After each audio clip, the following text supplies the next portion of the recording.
Yapane. Eish. Sorry sure. Pana ndizwe ne wewe. Atwa mdara. Yapano.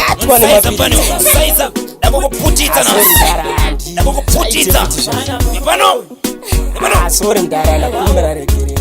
Ndinombobatwa nezvinhu zvakawanda, zvimwe zvinondikurira zvimwe ndinozvikurira. Ndinombofurirwa nehama nesamwari, samwari yangu dai wandinzwawo. Ndinombobatwa nengoma nechamba, zvinondituma kunorara kukamba. Ndinombobatwa nezvinhu zvinotaka, samwari yangu kudai wandinzwawo. Ndakakutuka pane vanhu vakawanda, ndikakunyadzisa pane vanhu vakawanda. Wakazopedzisira iwe watowanda, ndichikanda matombo newe waikanda.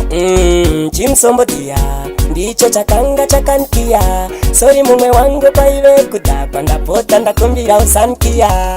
Ndinombobatwa nezvinhu zvakawanda, zvimwe zvinondikurira zvimwe ndinozvikurira. Ndinombofurirwa nehama nesamwari, samwari yangu dai wandinzwawo. Ndinombobatwa nengoma nechamba, zvinondituma kunorara kukamba. Ndinombobatwa nezvinhu zvinotaka, samwari yangu kudai wandinzwawo.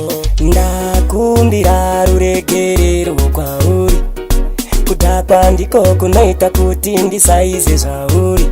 Kungoti chete tinenge takabatwa nemapiritsi, asi ndiri mumwe wako samwari dai wandinzwira tsitsi. Ndakukuputita nasi. Rowa munhu mutarateni. Ndinombofurirwa nehama nesamwari, samwari yangu dai wandinzwawo. Ndinombobatwa nengoma nechamba, zvinondituma kunorara kukamba. Ndinombobatwa nezvinhu zvinotaka, samwari yangu kudai wandinzwawo. Ndakakutuka pane vanhu vakawanda, ndikakunyadzisa pane vanhu vakawanda. Wakazopedzisira iwe watowanda, ndichikanda matombo newe waikanda. Chimsombotiya ndicho chakanga chakankia. Sorry mumwe wangu paive kudhakwa, ndapota ndakumbira usankia. Ndinombobatwa nezvinhu zvakawanda, zvimwe zvinondikurira zvimwe ndinozvikurira. Ndinombofurirwa nehama nesamwari, samwari yangu dai wandinzwawo. Ndinombobatwa nengoma nechamba, zvinondituma kunorara kukamba. Ndinombobatwa nezvinhu zvinotaka, samwari yangu kudai wandinzwawo. Ndakumbira ruregerero kwauri, kudhakwa ndiko kunoita kuti ndisaize zvauri.